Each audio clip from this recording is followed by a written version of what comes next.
रोज सुबह 8:30 बजे और आप इसे देखेंगे बुधवार और शनिवार को। नमस्कार, MP18 न्यूज़ में आपका स्वागत है। मैं हूं आपके साथ अनिल विश्वकर्मा और आप देख रहे हैं संभाग का नंबर 1 शो चाय पे चर्चा। हर बार की तरह इस बार भी हम एक नई शख्सियत से आपसे रूबरू हो रहे हैं। आज मैं आपको बता दूं कि इस मंच पर हमने कई लोगों को आपके समक्ष रखा है, उनकी बातें सुनी हैं। आज हम शिक्षा जगत से एक होनहार और ऐसा समझिए कि अपने आप में सिद्ध पुरुष को आपके सामने लेकर आ रहे हैं। अलग अलग जगहों पर ये नाम आपने सुने होंगे कि कहीं कोई एजुकेटर है, कोई प्रिंसिपल है, कोई रिसोर्स पर्सन है, ऐसे कई नाम सुने होंगे शिक्षा के जगत पर आज हम जिनको लेकर आ रहे हैं उन्होंने लखनऊ से सफ़र तय कर शहडोल और शहडोल से बुढ़ार तक का सफ़र तय किया और आज पिछले 5 साल से यहाँ पर है। तो हमारे साथ है शिवेंद्र कुमार श्रीवास्तव, प्रिंसिपल DAV बुढ़ार। आपका बहुत बहुत स्वागत है। धन्यवाद सर। मैं MP18 न्यूज़ का धन्यवाद ज्ञापित करता हूँ, आपने मौका दिया। आपका बहुत बहुत आभार कि आपने समय दिया।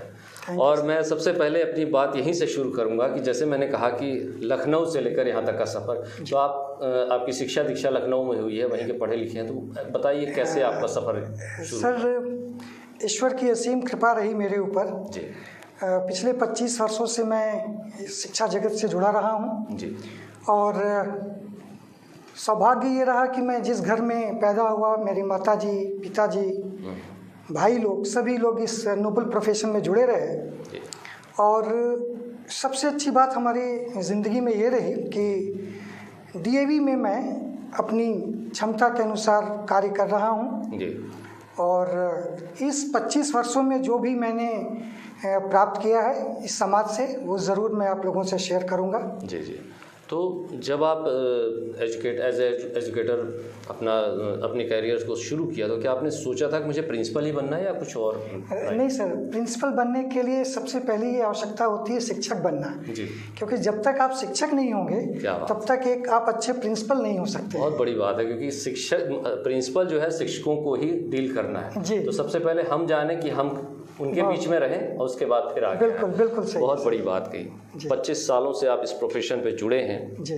अब कई तरह की चुनौतियां आपके सामने आई होंगी जब आप वहां से यहाँ पर आए बुढ़ार में जी सर। तो एक तो बुढ़ार से थोड़ा दूर पर है जी DAV जी सर। और जब आप पहली बार यहाँ पर आए तो आपको किस तरह कैसा लगा और आपने कैसे सफ़र शुरू किया? Sir, DAV Budhar public school अपने आप में एक बहुत ही उच्च स्तरीय संस्था है जी। यहाँ पे जब मेरा स्थानांतरण हुआ तो मेरी पहली प्राथमिकता थी कि विद्यालय को उच्चतम स्तर पे पहुँचाया जाए। प्रयास किया अपने साथियों के साथ और मुझे इन सब काम में सहयोग मिला विद्यालय के चेयरमैन आदरणीय श्री छोटेलाल सारवागी साहब का, जो कि हर समय विद्यालय के हित में सोचते हैं। और मध्य प्रदेश परिक्षेत्र के क्षेत्रीय सहायक अधिकारी श्री SK सिन्हा साहब का आशीर्वाद हमेशा रहा और उन्होंने ये सोच करके मेरा पदस्थापन यहाँ पे किया था कि DAV बुढ़ार को उच्चतम ऊंचाइयों तक ले जाऊं। प्रयास भी किया सर। और पिछले साल हमारे विद्यालय के एक विद्यार्थी ने भारतवर्ष की प्रेस्टीजियस IIT मुंबई में सफलता प्राप्त की, एडमिशन लिया उन्होंने। 3 बच्चे हमारे नीट क्वालिफाई किए और हमारे DAV बुढ़ार के कई बच्चे चार्टर्ड अकाउंटेंट्स के रूप में काम कर रहे हैं और देश के विभिन्न स्थानों में रह करके DAV बुढ़ार शहडोल का नाम रोशन कर रहे हैं। बहुत बहुत बधाई आपको इस सब कार्य के लिए। और मैं ये पूछना चाह रहा हूँ, जैसे आपने बताया कि ऐसी जगह पर IIT वगैरह में सेलेक्ट हुए हैं, तो पिछले बार भी तो ऑनलाइन क्लासेस चल रही थी जी। तो क्या ऑनलाइन प्लेटफॉर्म आपके लिए चुनौती नहीं बना? क्योंकि बाकी जब बहुत सभी के लिए बना हुआ है। सर, ऑनलाइन क्लास सभी के लिए चुनौती है, चाहे वो शिक्षक हों चाहे विद्यार्थी हों। ऑनलाइन सर मजबूरी बन गई थी इस कोरोना काल में जी। विद्यार्थी ताकि जुड़े रहें, उनको उनके अनुसार शिक्षा दी जा सके। लेकिन मेरा ऐसा मानना है कि ऑनलाइन क्लासेस जो है बहुत ज़्यादा रिज़ल्ट ओरिएंटेड नहीं है। वजह ये है सर कि जब विद्यार्थी विद्यालय में आते हैं तो उस समय उनका सर्वांगीण विकास होता है। बिल्कुल सही बात है, बिल्कुल सही। हर अलग अलग घर से विद्यार्थी आ रहे हैं, एक यूनिफॉर्म में आ रहे हैं, यहाँ आकर के सब एक होते हैं ऑनलाइन प्लेटफॉर्म पे सर हम उन्हें खेलने का मौका नहीं दे सकते हैं। जी जी। जब तक ग्राउंड में नहीं आएंगे सर तो उनका फिजिकल एक्सरसाइज नहीं होगा। और तो ये मजबूरी थी, लेकिन अब धीरे धीरे ऑनलाइन, ऐसा मेरा मानना है कि कोविड-19 का थर्ड फेज भारतवर्ष में ना आए और विद्यालय सुचारू रूप से संचालित हो। बिल्कुल, क्योंकि सभी लोग आशान्वित हैं कि अब हम फिर से उसी बीमारी पर न जूझें जी। और सबसे जो ज़्यादा प्रभावित हुआ वो स्कूल प्रभावित हुआ जी और बच्चे घर पर हैं, अभिभावक भी बहुत चिंतित हैं। आज का जो एजुकेशन सिस्टम है, अब इस पर थोड़े आते हैं कि आज का जो एजुकेशन सिस्टम है ऑनलाइन भी चल रहा है और बदल गए हैं, बहुत सारे बदल गए। और जब आप पढ़ते थे जी तब से लेकर अब तक कितना अंतर आया है? सर सबसे बड़ा अंतर जो मुझे दिखता, भी मैं ऑनलाइन की बात नहीं करूँगा जी, वो हम लोगों के समय में सर शिक्षा एक पूजा हुआ करती थी जी, जिसमें हमारे माता पिता, हमारे समाज के लोग गुरुओं के प्रति एक सर्वोच्च सम्मान रखते थे। बिल्कुल। आज की शिक्षा प्रणाली में सर थोड़ा सा बदलाव हुआ है, सोच बदली है जी। और उसका कारण मेरा ऐसा मानना है कि ये आधुनिकता हॉबी हो गई है। हमारे समय में सर शाम के वक्त ग्राउंड में खेलने जाना अवश्य होता था। बिल्कुल। कारण ये था, किसी दिन यदि आप नहीं गए तो माता पिता आपके पूछ लेते थे, क्यों भाई आज आप गए नहीं, क्या स्वास्थ्य ठीक नहीं है? लेकिन आज का जो सिनेरियो चल रहा है सर, उसमें बच्चे होम ओरिएंटेड हो गए हैं, मोबाइल ओरिएंटेड हो गए हैं। ये बात तो सही है, जो कि बच्चों के विकास में बहुत बड़ी बाधा डाल रहा है सर। बहुत सारी बातें आपने शिक्षा के बारे में बताई, लोगों के बारे में बताई, एजुकेशन सिस्टम के बारे में बताया। हम लेते हैं एक छोटा सा ब्रेक, दर्शकों कहीं जाइएगा नहीं, और ब्रेक के बाद तुरंत हाजिर होते हैं और हम बात करेंगे शिवेन श्रीवास्तव जी से। बहुत बहुत धन्यवाद, आप कहीं जाइएगा नहीं। अब अपने भी सपनों को लगाइए पंख शिवानी पैरामेडिकल इंस्टीट्यूट के साथ। पाइए BPT, BMLT, DMLT, D X-ray, D pharma, certificate in yoga और सीसीएच जन स्वास्थ्य रक्षक के कोर्सेज के लिए अनुभवी शिक्षकों से पूर्ण प्रशिक्षण। Shivani paramedical institute, bypass road, SS Motors के सामने, शहडोल, एमपी। नमस्कार, फिर से मैं हाजिर हूँ आपके साथ चाय पे चर्चा लेकर, और हमारे साथ जो आज खास मेहमान हैं वो डीएवी स्कूल बुढ़ार के प्रिंसिपल हैं शिवेन कुमार श्रीवास्तव जी। शिवेन नहीं थी कि जैसे डीएवी संस्था में आप हैं, तो इसकी स्थापना कब हुई और कब इसका विकास हुआ, कैसे ये आगे बढ़ा? जी सर, इसके बारे में बताएं। सर डीएवी संस्था की स्थापना 1 जून 1886, लगभग 135 साल पहले, ये मतलब अंग्रेजों के ज़माने की बात कर रहे हैं, और संभवतः भारतवर्ष की सबसे पुरानी संस्था है मेरे ख्याल से। 135 साल पुरानी संस्था सर डीएवी ऑर्गेनाइजेशन है। इसकी स्थापना लाला लाजपत राय साहब, महात्मा हंसराज जी, पंडित गुरुदत्त विद्यार्थी जी और बाद में कई लोग इस संघ मूवमेंट के साथ जुड़ते गए। और वर्तमान समय में सर भारतवर्ष में लगभग 1000 शाखाएं डीएवी की चल रही हैं। 22 प्रांतों में हमारी डीएवी ऑर्गेनाइजेशन की स्कूल्स चल रहे हैं। यूनिवर्सिटीज़ हैं हमारी। डीएवी यूनिवर्सिटी जालंधर में सर आप कभी मौका मिले तो जाइए। भारतवर्ष की सबसे खूबसूरत यदि यूनिवर्सिटी कहा जाए तो गलत नहीं होगा। इंजीनियरिंग कॉलेजेस, मैनेजमेंट कॉलेजेस, शिक्षा जगत में सर डीएवी ऑर्गेनाइजेशन अपना योगदान दे रहा है। बहुत बड़ी बात है, बहुत बड़ी जी। बात है। ये अपने आप में एक अद्भुत चीज़ है। अच्छा, ये डीएवी का कुछ फुल फॉर्म? डीएवी का सर मतलब हुआ, जो मीनिंग है वो दयानंद एंग्लो वैदिक। ऐसा क्यों हुआ दयानंद एंग्लो वैदिक? जब इसकी स्थापना के लिए हमारे पूर्वज सोचे तो उसमें अंग्रेजों का सर शासन था। तो उस समय यदि सिर्फ वैदिक को प्रमोट किया जाता तो शायद वहाँ पे ब्रेक लगा दिया जाता शासन द्वारा। तो कुछ ऐसा कहा गया कि हम वैदिक शिक्षा तो देंगे ही देंगे, साथ में हम अपनी एंग्लो विद्या का भी जो है प्रचार प्रसार करेंगे। दोनों को साथ में लेकर चले। जी। और आज सच और वर्तमान समय में सर दिल्ली यूनिवर्सिटी के अंतर्गत कई डीएवी संस्था के कॉलेजेस, पोस्ट ग्रेजुएट कॉलेजेस चल रहे हैं। अच्छा, आपने खुद के उनसे? जी हाँ, डीएवी यूनिवर्सिटी, दिल्ली यूनिवर्सिटी से जो है से जुड़े हुए हैं। बहुत बड़ी चीज़ है। एक चीज़ और पूछना चाहता हूँ आपसे कि जैसे कुछ ऐसी बातें, जी, जैसे आपने ये सब बताएं, कुछ ऐसी बातें जिनसे लोग ज़्यादा इंस्पायर होते हैं, कुछ ऐसे शब्द आपके पास हैं, क्योंकि आपके पास तो हैं, अपने टीचर्स को हमेशा देते रहते हैं, तो कुछ हमारे दर्शकों को सुना। ज़रूर सर। ये हम सभी के ऊपर सर लागू होता है, और जिसने इसको अपना लिया वो अनंत ऊंचाइयों को पहुंचने की ताकत रखता है सर। अभी तो इस बाज की असली उड़ान बाकी है, अभी तो इस बाज की असली उड़ान बाकी है, अभी तो इस परिंदे का इम्तिहान बाकी है। क्या बात है। अभी अभी लांघा है इन समुद्रों को, अभी तो पूरा आसमान बाकी है। वाह, आसमान बाकी है। बहुत बहुत धन्यवाद। सच में ये जो चीज़ें हैं ये हर एक को जाननी चाहिए, और मेरे ख्याल से ऐसी बातें अगर रोज़ सुनाई दी जी तो स्वाभाविक ज़रूर सर, ज़िंदगी बदल देने वाली पंक्तियाँ हैं ये सर।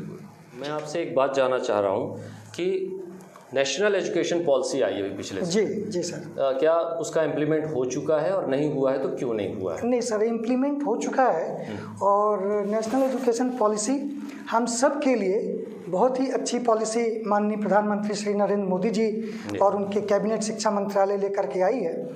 इसका जो सबसे बड़ा मुझे लगता है आगे आने में हम लोगों को देखने को मिलेगा, वो ये कि सर पहले क्या होता था कि 10वीं पास करने के बाद होड़ लगी रहती थी कि भाई साइंस पढ़ना है, कॉमर्स पढ़ना है, आर्ट्स पढ़ना है, सब्जेक्ट चूज़ को लेकर के।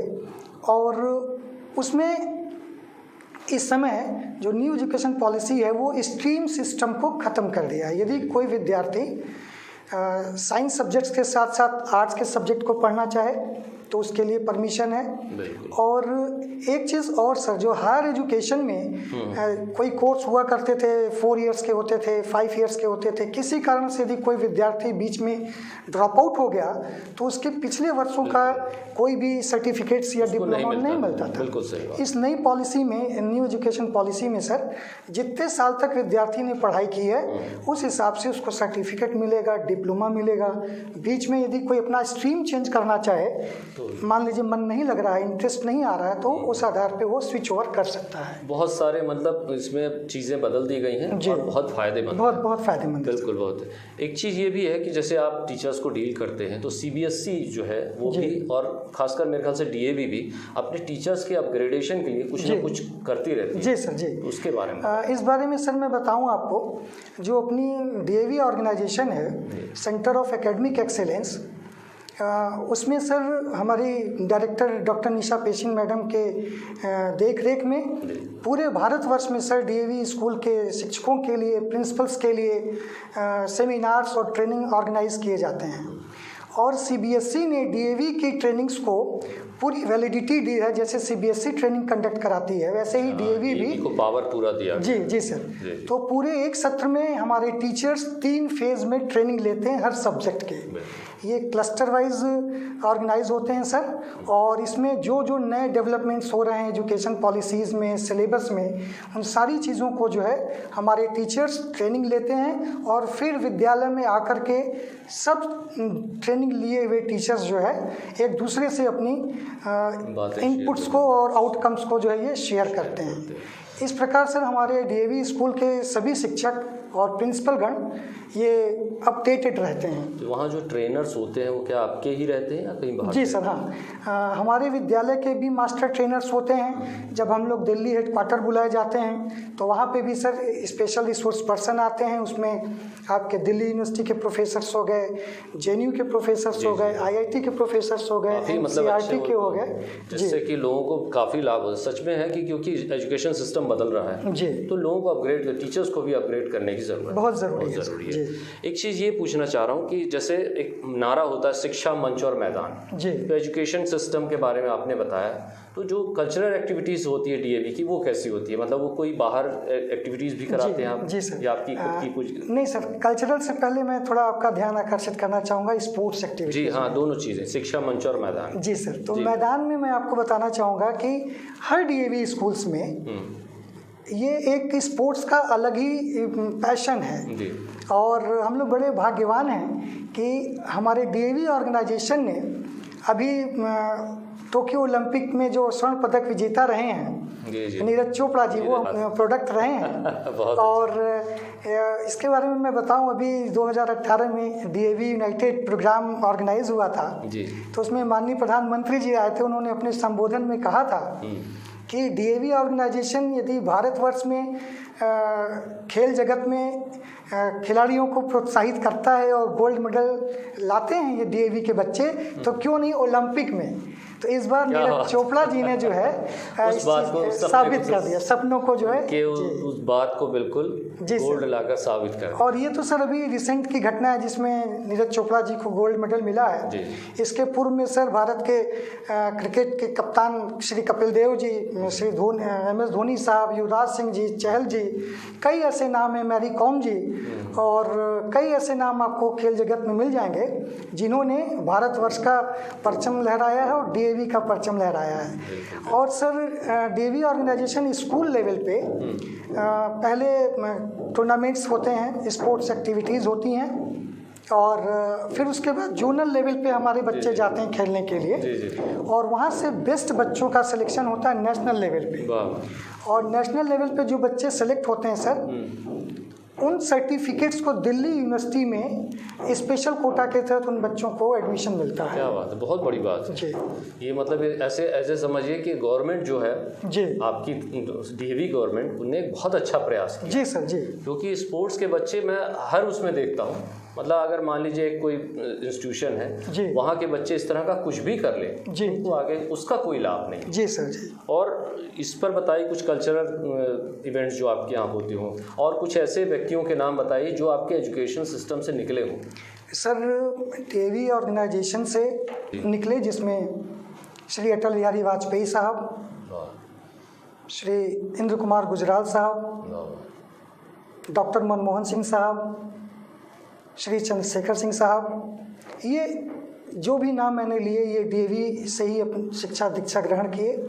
और वर्तमान समय में सर श्री रामनाथ कोविंद साहब, वो भी डीएवी संस्था से अपनी शिक्षा जगत को लिया है जी। बड़ी उपलब्धि है। दर्शकों, मैं आपसे बता दूं कि सच में हमें खुद भी नहीं मालूम था, और आप भी सुन रहे हो तो आपको भी अजीब सा लग रहा हो। ये बात तो सही है कि जितने आपने नाम लिए, ऐसे बहुत सारे नाम जी, कहीं ना कहीं तो पढ़ाई किए होंगे, और एक लंबी सीरीज अगर हमको मिल रही है तो इसका मतलब है कि डीएवी में कुछ तो बात है। हम लेते हैं एक छोटा सा ब्रेक, और ब्रेक के बाद तुरंत हाजिर होते हैं। आप कहीं जाइएगा नहीं। धन्यवाद।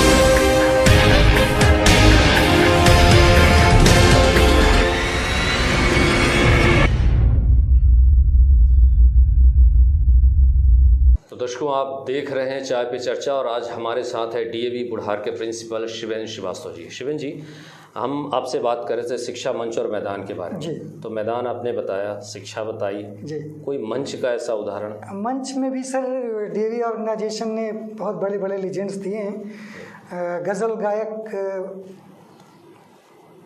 जगजीत सिंह साहब का नाम आपने सुना होगा? बिल्कुल बिल्कुल।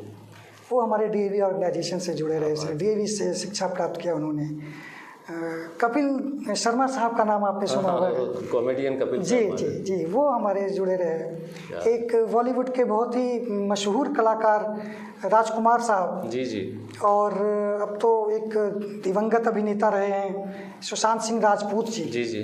ये लोग सर डीएवी संस्था से अपनी शिक्षा दीक्षा ग्रहण करके नए मुकाम को हासिल किया है सर। आपने कॉमेडियन भारती सिंह जी का नाम सुना होगा? तो एक नहीं कई नाम हैं जिनको मैं यदि मंच पे बोलने लगूंगा तो काफ़ी विलम्ब हो जाएगा। लेकिन ये बात सही है कि डीएवी ने सच में बहुत हर क्षेत्र में प्रतिभाओं को यहाँ पर दिया। मैरी कॉम रही अच्छा, कुछ ऐसे भी हुए हैं जो आपके डीएवी से बाहर अब्रॉड भी गए होंगे? बिल्कुल सर, बहुत से ब्यूरोक्रेट्स हैं जो कि विदेशों में अपनी सेवा दे रहे हैं इंडियन एम्बेसी में, और अपने आप में बड़ा फ़ख्र होता है, गौरव महसूस होता है कि मैं डीएवी का एक शिक्षक एज प्रधानाचार्य के रूप में काम कर रहा हूँ। एक बात कहना चाहूँगा सर, डीएवी संस्था में पढ़ना और पढ़ाना दोनों ही बड़ी गौरव की बात है। यदि मैं आपको कहूँ कि डीएवी अपने आप में यूनिक क्यों है, कारण ये है सर, विद्यालय तो कमोबेश शिक्षा सभी देते हैं, लेकिन डीएवी में सर शिक्षा के साथ साथ हम लोग संस्कार देते हैं। हमारे विद्यालय के बच्चे आपको वैल्यूज़ वाले मिलेंगे, चरित्रवान मिलेंगे, देशभक्त मिलेंगे, और उनके व्यक्तित्व में सर एक ग्रेविटी होगी। हम लोगों में सर हर बृहस्पतिवार को वैदिक धर्म के अनुसार हवन होता है। बिल्कुल बिल्कुल, ये बात बहुत जानता हूं। और उसकी 2 पंक्तियां मैं गुनगुनाना चाहूँगा। बिल्कुल बिल्कुल। पूजनीय प्रभु हमारे भाव उज्ज्वल कीजिए, छोड़ दें छल कपट को मानसिक बल दीजिए, प्रभु आत्मिक बल दीजिए, वेद की बोलें ऋचाएं सत्य को धारण करें। इस तरीके से सर हम लोग हर बृहस्पतिवार को बच्चों के साथ वैदिक यज्ञ का अनुष्ठान करते हैं। ये सारी चीज़ें सर हमारे बहुत ज़रूरी है जी। संस्कार और संस्कृति ये बहुत ज़रूरी है। जो पहले कभी कहा जाता था कि सरस्वती स्कूल, सरस्वती विद्या मंदिर में संस्कृति के कारण लोग वहाँ भेजते थे, अब डीएवी में ये बातें बहुत अच्छी है, क्योंकि हवन और पूजन और संस्कृति सब हम भूलते चले जा रहे हैं जी। एक चीज़ और है कि मैं आपके बारे में जानता हूँ कि आप लोगों को, शिक्षकों को मोटिवेट करते रहते हैं हमेशा जी। अपनी उस चीज़ के बारे में बताइए, कई सारे थॉट्स भी आपने अपने सर एक मैं बताऊंगा रियल जो हमारे लाइफ में घटित हुई। कुछ वर्ष पहले सर कक्षा 11वीं की एक छात्रा 11 पास करने के बाद सर वो विद्यालय आने के लिए इच्छुक नहीं थी जी। 2-3 महीने के अंतराल में मालूम चला कि उसके भाई से कि दीदी अब मेरी पढ़ना नहीं चाहती है। तो मैंने सर थोड़ा इंटरेस्ट लिया कि आखिर दीदी पढ़ना क्यों नहीं चाहती है। मैंने उस बिटिया के डैडी से बात की तो डैडी ने कहा कि सर बेटी की एकाएक पढ़ने से इच्छा जो है दूर हो गई है। तो मैंने कहा कि सर मैं एक बार मिलना चाहूँगा, बेटी से बात करना चाहूँगा, मुझे आप अपनी बेटी से मिलवाइए। तो सर चूँकि एक्स आर्मी मैन थे पिता, बेटी को लेकर के आए, मैंने बात किया कि बेटा क्यों नहीं आप पढ़ना चाहती हैं। तो इंटरेस्ट उसका लूज़ हो चुका था पढ़ाई को लेकर के, बिल्कुल मन से जो है जी। तो मैंने बोला कि बेटा मैं आपके साथ हूँ, आपके टीचर्स आपके साथ हैं, आपके क्लासमेट्स साथ में हैं, यदि आप यस करेंगी तो हम सब आपके साथ खड़े होकर के जो है आपको 12वीं पास कराना चाहती। तो सर किसी तरीके से वो तैयार हो गई और हम पूरे स्टाफ के लोग जो है उसको मोटिवेट करने में लगे रहे। जब बोर्ड का रिज़ल्ट आया सर तो मुझे इस बात की चिंता नहीं थी कि हमारे स्कूल का टॉपर कौन है, मुझे चिंता बस इस बात की थी कि वो बिटिया पास हुई कि नहीं हुई। जब मैंने रिज़ल्ट सर नेट पे चेक किया तो 76% मार्क्स के साथ वो ह्यूमैनिटीज़ की टॉपर स्टूडेंट थी सर। ये हमारी लाइफ का एक बहुत ही, ये सब क्रेडिट जो है ना वो हमें एक अलग से ऊर्जा देती है जी सर जी। जो आप जब आप बता रहे हैं और मेरे ख्याल से दर्शक भी जब आपके चेहरे को देख रहे होंगे, जितनी खुशी से आप इस चीज़ को बयां कर रहे हो, बहुत बड़ी बात। कोशिश किया सर मैंने और सफलता मिली। मेरा ऐसा मानना है कि सर बात करने से बहुत सी चीज़ों का सलूशन हो सकता है। आपने जो ये बात कही कि बात करने से बहुत सारी चीज़ों का सलूशन हो सकता है, कई बार शिक्षकों के साथ बिल्कुल इसी तरह की घटनाएं आती हैं सर, बिल्कुल आती हैं, परेशानियां उनकी आपकी या सिस्टम की जी सर। तो मेरे ख्याल से यही जो है कुछ ऐसे थॉट्स जो आपके हों, कुछ ऐसे विचार सर। मैं अपने आप को मोटिवेट करने के लिए विकास बंसल साहब की एक बड़ी अच्छी कविता है जी जी जरूर, वो मैं गुनगुनाता हूँ। बिल्कुल। मुट्ठी में कुछ सपने लेकर भर कर जेबों में आशाएं, दिल में है अरमान यही, कुछ कर जाएं कुछ कर जाएं। क्या बात है। सूरज सा तेज नहीं मुझ में, दीपक सा जलता देखोगे, अपनी हद रोशन करने से तुम मुझको कब तक रोकोगे, तुम मुझको कब तक रोकोगे। बहुत बढ़िया। इन्हीं मोटिवेशनल पोएम्स के साथ सर लाइफ को आगे बढ़ा रहा हूँ, अपने बच्चों को आगे बढ़ा रहा हूँ, अपने विद्यालय को आगे बढ़ा रहा हूँ। और मेरा ऐसा मानना है कि यदि पॉजिटिविटी के साथ हम आगे बढ़ रहे हैं तो बाधाएं आएंगी, लेकिन उन बाधाओं का समाधान भी बहुत अच्छे से सर हो जाएगा। कोई ऐसा संस्मरण जो आपके जीवन काल, जब से आपने ये एजुकेशन लाइन ज्वाइन की है, जो आपको एकदम झकझोर दिया, आपको बहुत इंस्पायर्ड कर दिया हो, कुछ ऐसा चीज़? बिल्कुल सर, एक स्टूडेंट लाइफ की सर अपनी घटना आपको बताना चाहूँगा। वाराणसी में मैं कोर्स कर रहा था, किसी कारण से मैं रेगुलर कॉलेज नहीं जा पाता था, तो अपने हेड ऑफ डिपार्टमेंट से मैंने बात की कि सर दूर होने के कारण मैं क्लास नहीं अटेंड कर पाता हूँ, तो सर मैं चाहता हूँ कि क्लासमेट्स जो बेस्ट हों उनकी मुझे नोट्स मिल जाए। तो उन्होंने कहा कि हाँ, एक मिस्टर एक्स हैं, उनसे आप नोट्स लीजिए, वो ज़रूर मदद करेंगे। तो मैंने सर उनसे बात की और ऑलमोस्ट 3 बार मैंने उनसे उनके नोट्स लेने की कोशिश की, लेकिन किन्हीं कारणों से नोट्स मुझे नहीं मिल पाए। तो मैंने अपने अंदर ही एक प्रतिज्ञा की कि कुछ भी हो जाए मैं मिस्टर एक्स से एक ही नंबर ज़्यादा ले आऊँगा, लेकिन लाऊंगा ज़रूर। और सर उसी स्ट्रीम लाइन में मेहनत मैंने शुरू की, और जब रिज़ल्ट निकला तो मेरे हेड ऑफ डिपार्टमेंट साहब ने फ़ोन करके बताया, शिवेंद्र जी आपने यूनिवर्सिटी टॉप की है। अरे वाह। तो मुझे तो सर इस बात की खुशी थी जो मैंने अपने अंदर एक कंपटीशन लिया था उन सज्जन से। मेरा दूसरा प्रश्न अपने हेड ऑफ डिपार्टमेंट साहब से था कि सर वो मिस्टर एक्स जो पढ़ने में बहुत होशियार थे, उनके क्या मार्क्स रहे? तो हेड ऑफ डिपार्टमेंट साहब बोले कि सर आपसे 24 मार्क्स कम पाके वो सेकंड टॉपर हुए। बहुत बहुत बड़ी बात है। यही सारी चीज़ें हैं जो हमको आगे बढ़ाती हैं, हमारे अंदर एक ऊर्जा पैदा करती हैं। ठीक है, टॉपर होना ज़रूरी नहीं। जैसे आपसे एक बात ये भी पूछना चाह रहा हूँ कि बहुत सारे बच्चे आपके यहाँ से टॉप करते हैं, बाहर जाते हैं, कुछ बच्चे रह जाते हैं, कुछ बच्चे कम मार्क्स पाते हैं, उनके लिए आप क्या संदेश देना चाहें? क्या ज़रूरी है? टॉप करना ज़रूरी है? नहीं, एक चरित्रवान और एक संबल व्यक्तित्व के रूप में आगे बढ़ना है। इस समाज में हर प्रोफेशनल्स की ज़रूरत है सर। डॉक्टर्स है तो उसके लिए कंपाउंडर की भी ज़रूरत है। बिल्कुल ये बात। इंजीनियर्स हैं तो उनके लिए मैन पावर्स की भी, सबऑर्डिनेट्स की भी ज़रूरत है। बिजनेसमैन की भी ज़रूरत है सर। तो हम लोगों का पहला प्रयास ये होता है कि सर हमारे यहाँ से बच्चे जो भी पढ़ें वो एक सफल इंसान सिर्फ कैरियर में ही नहीं, अपने व्यवहार में भी बने। बहुत ज़रूरी है। और सर अपना जो डीएवी बुढ़ार स्कूल है, मैं चाहूँगा कि कभी आप अपनी टीम के साथ हमारे विद्यालय को विज़िट करें, आपको एक अलग तरीके की ऊर्जा नज़र आएगी। हमारे पास रेजिडेंशियल स्कूल हैं, लगभग 200 किलोमीटर से बच्चे आकर के हमारे रेजिडेंस में रहते हैं। बॉयज़ हैं, गर्ल्स हैं। बॉयज़ के लिए एयर कूल्ड हमारे हॉस्टल हैं और गर्ल्स के लिए एयर कंडीशनड हैं। हमारे स्कूल की खुद की गौशाला है जिसमें शुद्ध दूध हम देते हैं। ये बहुत बड़ी चीज़। मेस में सर हम शुद्ध शाकाहारी भोजन देते हैं। प्रातः 5:30 बजे से लेकर के उनका रूटीन बना हुआ है। तो उस हिसाब से हम सभी लोगों का प्रयास है कि विद्यालय को नई ऊंचाइयों तक ले जाएं। चेयरमैन साहब का सहयोग, आशीर्वाद, ARO साहब का आशीर्वाद विद्यालय पे हमेशा रहता है। और दिल्ली में हमारे मध्य प्रदेश क्षेत्र की डायरेक्टर डॉक्टर निशा पेशिम मैडम का आशीर्वाद हमेशा हम लोगों के ऊपर रहता है सर। ये बात सही है कि अगर सारे लोगों का आशीर्वाद मिले, सब लोग साथ मिलकर चलें, तो कोई भी चीज़ को आगे बढ़ाने में बहुत आसानी होती है।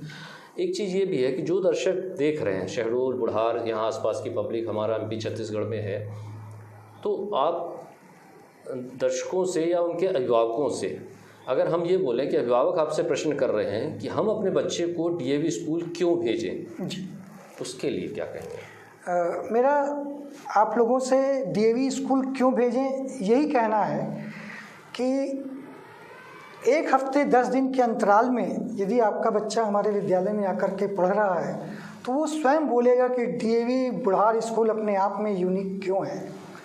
ऐसा माना गया है कि भारतवर्ष का हर चौथा विद्यार्थी कहीं न कहीं डीएवी से जुड़ा हुआ है सर।